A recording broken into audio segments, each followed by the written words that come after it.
Live from Phoenix, Arizona, Eagle Life Network presents news, commentary, and biblical insights on today's most talked about issues. So join me, Rex Parker, for today's edition of Eagles Cry. Save them, Jesus, save them. Get them, Lord, get them. Lock them in the chains of your great love for them. Don't give them up, Lord. Don't let them go. Keep the pressure on them till they come to know.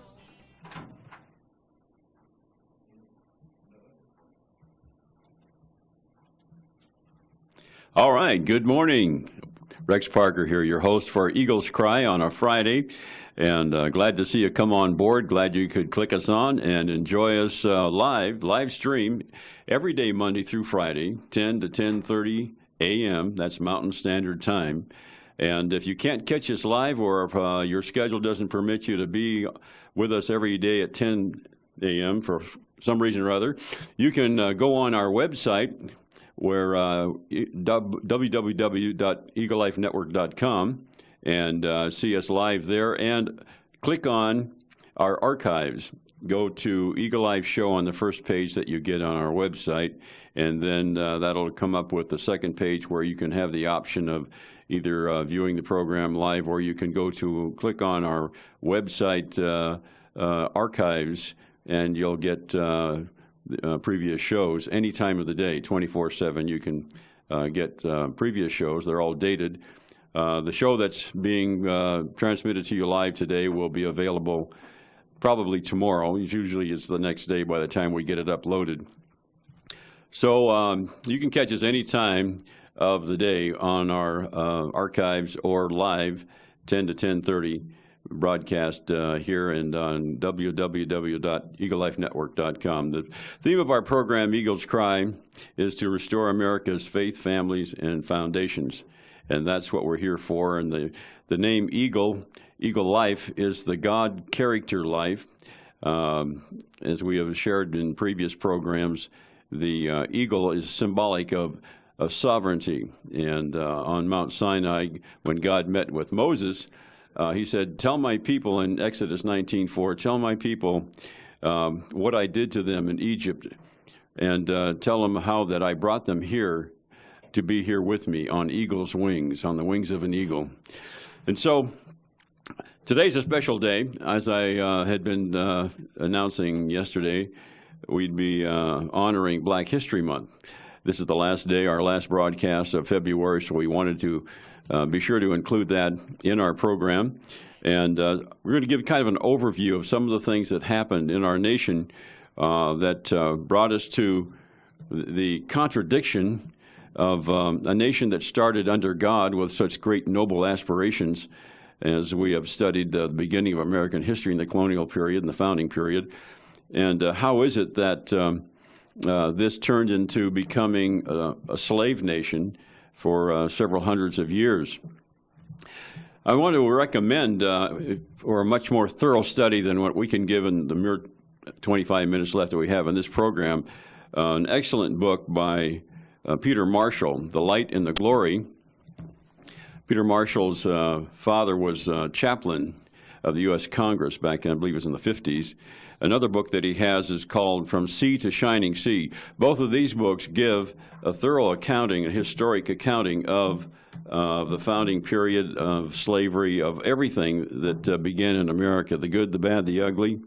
One of the things I want to point out, though, before we get into an actual overview of what we're talking about in history today with slavery and with Black history and all that was involved in that, is that we want to be careful of where we go for sources of information.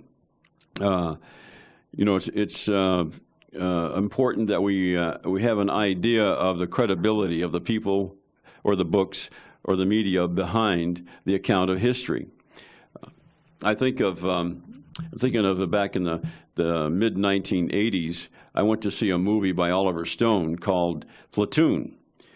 And I remember coming out of the theater afterwards really depressed and disturbed by what I saw, because what was pictured on the screen as a historic view of the experience of the Vietnam War for a soldier that had been there was carnage from one end to the other. It was just bloodshed, one scene after another. It was really excessive gore to the extreme.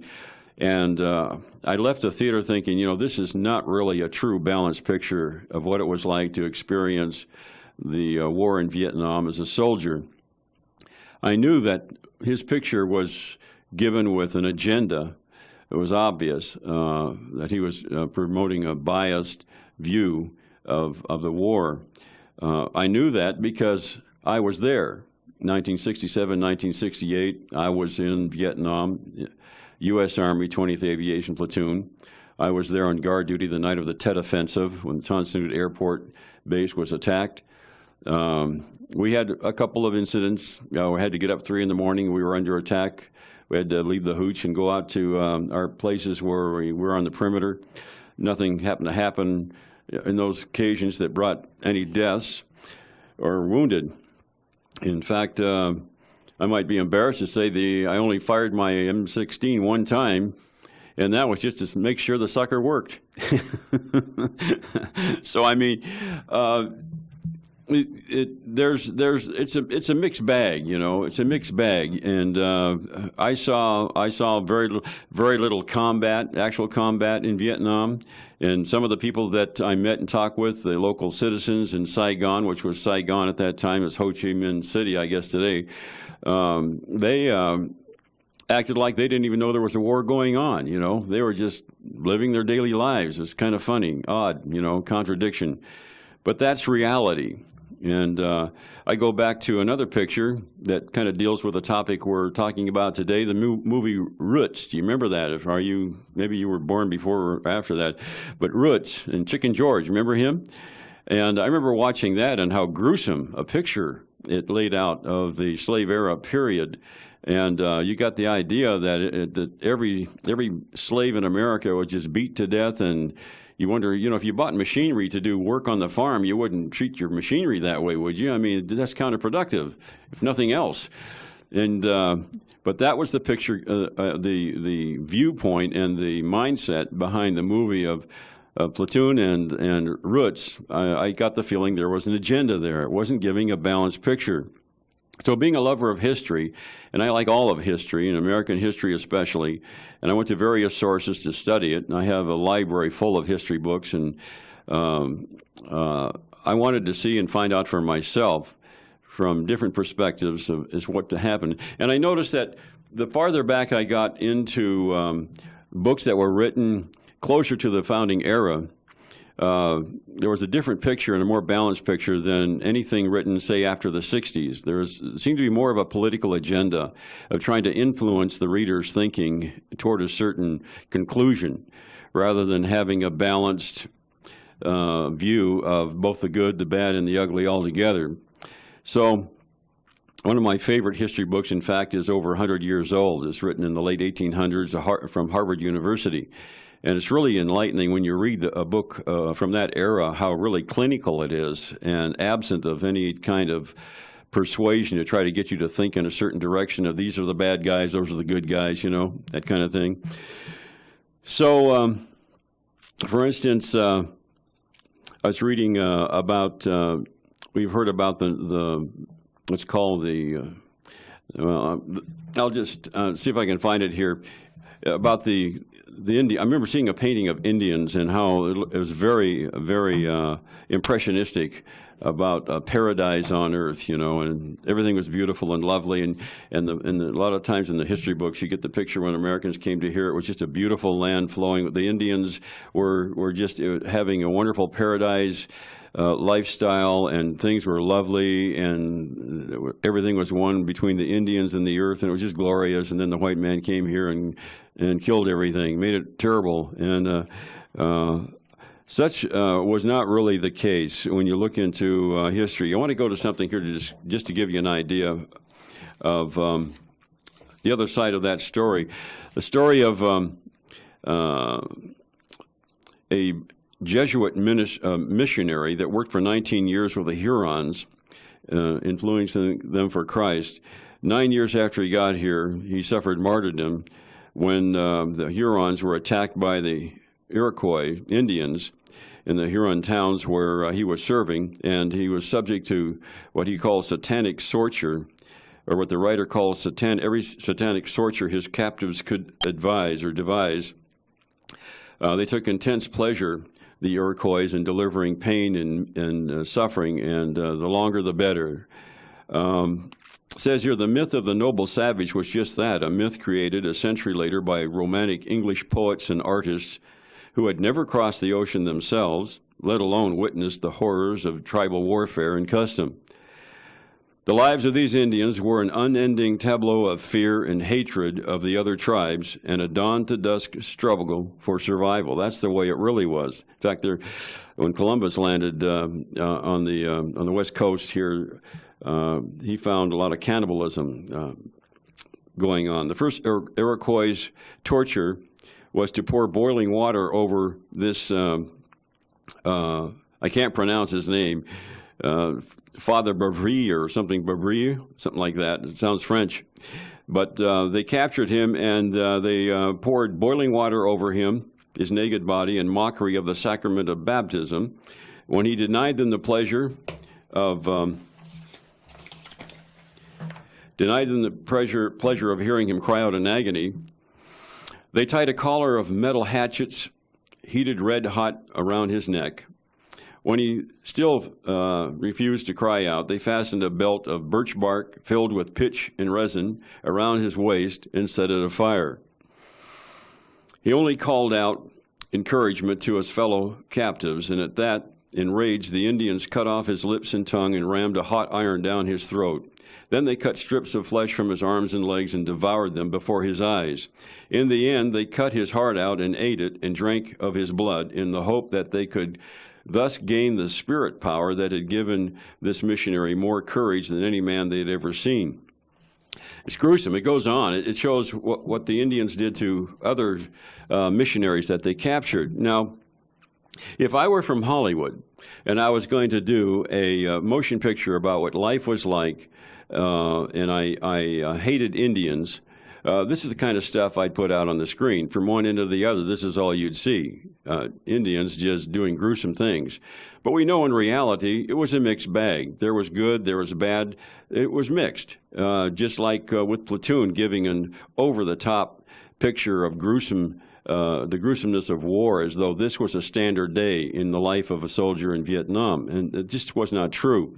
So we want to be careful and examine and be critical and even suspicious of the source that teaches us what was black history like, the slave period in America. And look at who's doing the writing and what their political ideology is and what may be driving actually an agenda rather than giving just a dispassionate picture of history. Slavery in America began in 1619, 1 year before the Pilgrims arrived and 11 years before the Puritans arrived. So it was pre-Christian. From 1606 to 1619, from the discovery of Jamestown until that period of 1619, slavery was virtually non-existent in this country. 1619, what happened, a Dutch ship, a merchant ship that was coming to the far West Indies, which is the Caribbean, from West Africa with a load of slaves to sell. They were going to sell them there, then the usual thing, pick up a bunch of rum and head back to West Africa to where they would exchange the rum for captive Africans that were taken captive by other tribes and chiefs that delivered them to the shores and sold them to the traders for rum. And they would take them to the Caribbean and sell them there, pick up another load of rum. Well, on this run, they got caught in a bad storm, and they were bereft of supplies, starving to death. They went to the American shores, talked with some people there, a governor. Long story short, they made a deal with him. If they would take in exchange the 20 slaves they had on board this ship in exchange for food and supplies, that would get them back to West Africa. Well, the people that agreed to that were not favorable to the idea of slavery, but they did write a contract They saw the desperate situation. They wrote a contract to these 20 slaves that they would take them as indentured servants. And with the way that worked, within 4 to 5 years, a person, if they were indentured servant, they came over from, say, many cases it was Britain, and they didn't have money to pay for passage. And so a farmer or a plantation owner or a business would prepay for that trip, that passage of those people wanting to come over from Britain to settle in America. In exchange for that, they would pay it off with their labor for a period of 4 to 5 years. In that period, they would also be supplied food, clothing, shelter, and so forth, and that's all part of the package. So it's more like an employer-employee relationship where the pay is in labor rather than in dollars, because they didn't have the dollars. And so they made the same deal. They made the same deal with these people, and after 4 or 5 years, they were on their way into whatever they wanted to do in life. They were free people. Chattel slavery, or chattel slavery, where slaves were looked upon as personal property and they were never free to go, didn't begin until 1650, about 20 years after 1619. And so that's where the hard stuff happened. That was hardball slavery. And that's where we learned about the growth and development of something that became a real eyesore and just a bad part of American history. But you know, the thing of it was, and you asked the question, well, we see how it got started. It grew because of the discovery of tobacco, and farmers in the South especially found they could make 6 times more money harvesting tobacco and than they could in other crops. And the problem with tobacco is it needed a lot of hard labor. It destroyed the soil, and they had to constantly get more land to continue with tobacco production. And they needed to have people that could withstand the hard weather, the high humidity and high temperatures.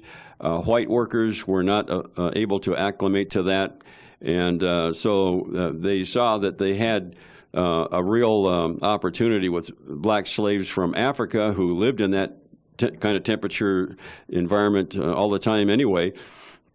And they needed cheap labor because tobacco and crops like cotton, which came later, were an international market. And to compete, they needed to have cheap labor.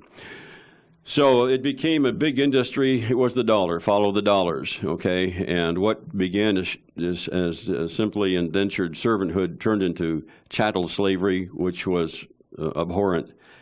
But slavery, the reason it lasted so long and was so hard to get rid of until 1865, you're looking at 1619 through to 1865, about some 240 years, is that the reason they couldn't get rid of it, one of the things is that slavery was pretty common throughout the world. 50% of the world was in some form of slavery. If you go back to the days of Christ, 70% of the world was experiencing some form of slavery.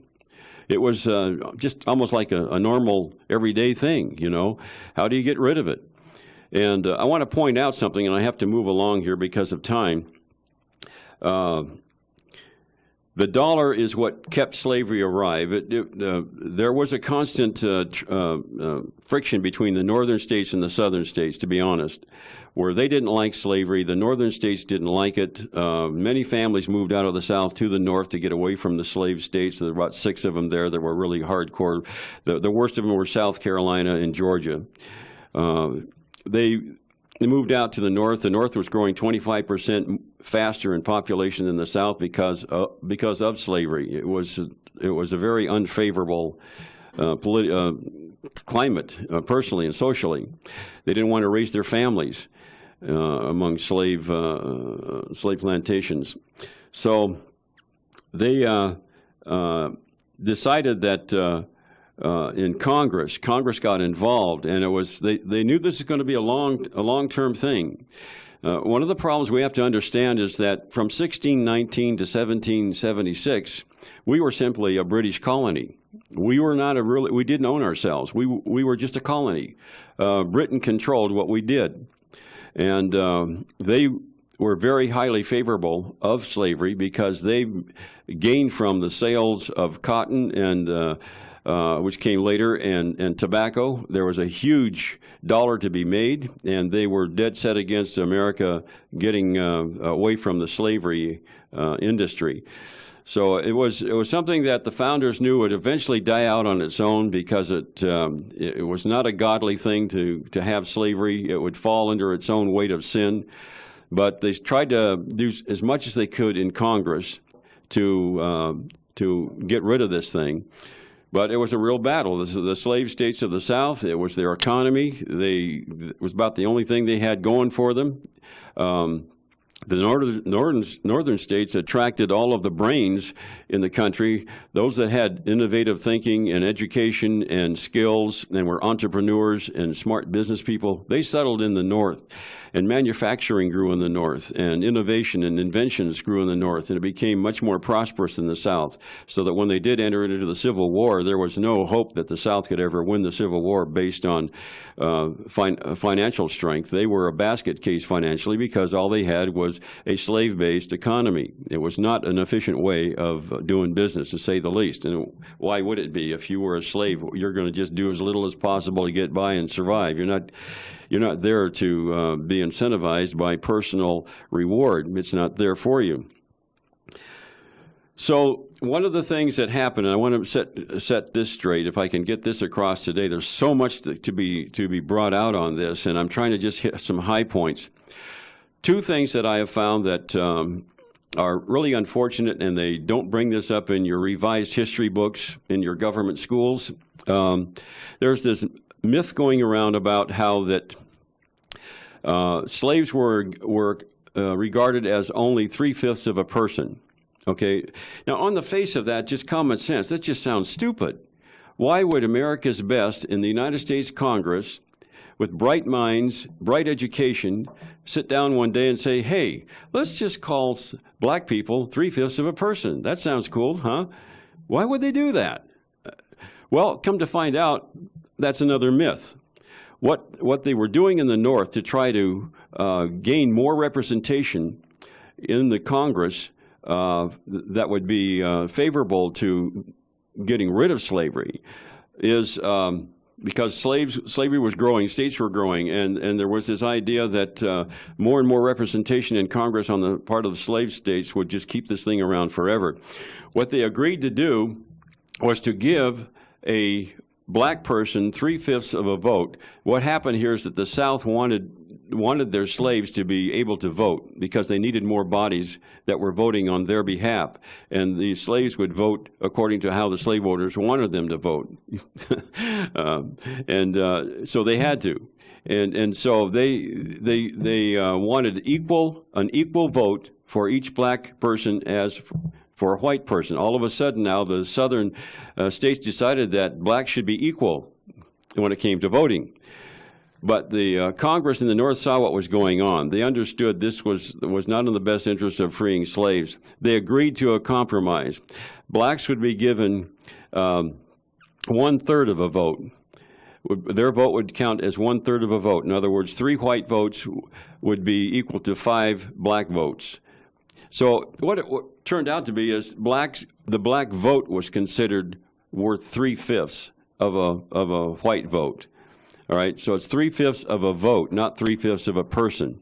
The other thing I want to set straight, and we're kind of running up on time here, is that even the founders found slavery to be reprehensible and were at loss as to what to do, because you have to understand, from 1619 to 1776, when we became a nation, slavery had become entrenched in this country and become a lifestyle and almost a normal situation for 170 years. I compare it with abortion. Abortion's been with us for 42 years. And look how laid back we're getting on abortion. It's become just like a regular, everyday thing. There's still people, a lot of us in society, that are pushing against it, and we're trying to work behind the scenes and with the legislation to get rid of this thing. We're having to work hard just to get restrictions on it. But think of something. Imagine abortion has been here for 170 years. Try to get rid of it then. It's become an entrenched lifestyle. And so this was not an easy fare. What happened with Jefferson, I want to point this out, if we got time, with when he wrote the Declaration of Independence, he was doing his rough, raw draft of it, okay? He was writing out the words to the Declaration of Independence. He wrote in there a condemnation of slavery. Well, that's not in there, because they had to kick it out because the slave states wouldn't allow for it. We're going to go to a break, and then coming back, I have a few more words on this, and I'll tell you about what's coming up next week. Exodus 19:4 tells us, when God sent Moses back down Mount Sinai with the Ten Commandments, he was instructed to introduce God to his people by saying to them, quote, "You have seen what I did to Egypt, and how I carried you on eagle's wings and brought you here to myself," end quote. God used the eagle to illustrate his own sovereign authority. That's why we call our show Eagles Cry, because it supports our mission to call America to rise up and acknowledge God's sovereignty in the life of our nation, our businesses, and our marriages and families. If you believe in this message, and you'd like to be a part of what God is doing through this international ministry outreach, I want to recruit you to join our Eagles Cry 2020 support team. With just $20 a month, your support will help us fund 20 shows each month.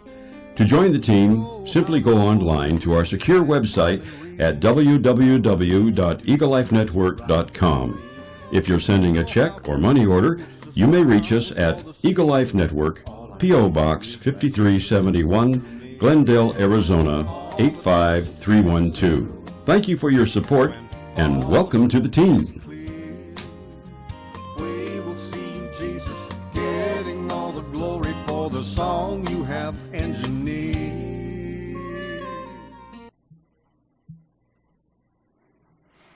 Okay, we're back, and I want to finish with the solution to slavery, how it was finally resolved and brought to an end. You know the story that it actually ended in warfare, with a civil war between 1861 and 1865, and brought finally the freedom to slaves. But it cost 600,000 American lives, blood staining the soil of America. That was the huge judgment call for slavery. Peter Cartwright was a preacher of the gospel, and his story is one that is just amazing. I want to read what he said, because he tried through the political process to bring results, and he found it was just useless and it was just futile. He says here, "I believe that the most successful way to ameliorate the condition of the slaves and Christianize them and finally secure their freedom is to treat their owners kindly and not to meddle politically with slavery. Let their owners see and know that your whole mission is the salvation of the slaves as well as their owners. In this way, more is to be done for the final extirpation of American slavery than all others put together." He goes on to say, if the religion of Jesus Christ will not finally bring the emancipation of the slaves, nothing else will. Gives an example of this in a meeting of his where there was a man and a woman there that were plantation owners. And they came to his meeting, very intelligent, exemplary Christians, is how they presented themselves, but they were struggling in their soul because they owned slaves, and they just felt there was something there in their souls that was blocking the free flow of God's peace in their lives, of his perfect love and peace. And what happened is the lady of the house, she came to the altar, said her whole soul was in agony for the blessing that she sought for, and she cried out before the Lord and asked for his forgiveness. And she got up, and she was so full of joy that God had forgiven her. And she said, I'm going to set my slaves free. And they did. They set the slaves that they had free because they had such joy. And the whole church experienced revival in this. Martin Luther King also, I think about, he said he had a dream that one day his people would be judged by the color, not the color of their skin, but by the content of their character. And I believe in that. I believe that character issue is where it's all at, but that can only be found in a changed heart, and a changed heart really only happens long term when Jesus Christ is able to regenerate it by his Spirit. We have probably 45 seconds left. Okay. Monday, we'll be back on deck here. I'm going to have my wife Bernie with us. It's going to be a marriage and relationship day, and we'll be talking about that. One of the things we talk about in trying to restore America's faith, families, and foundations. So until Monday, hope you have a great weekend. This is Rex Parker for Eagles Cry saying, remember, you'll always soar like an eagle when God is the eagle in you.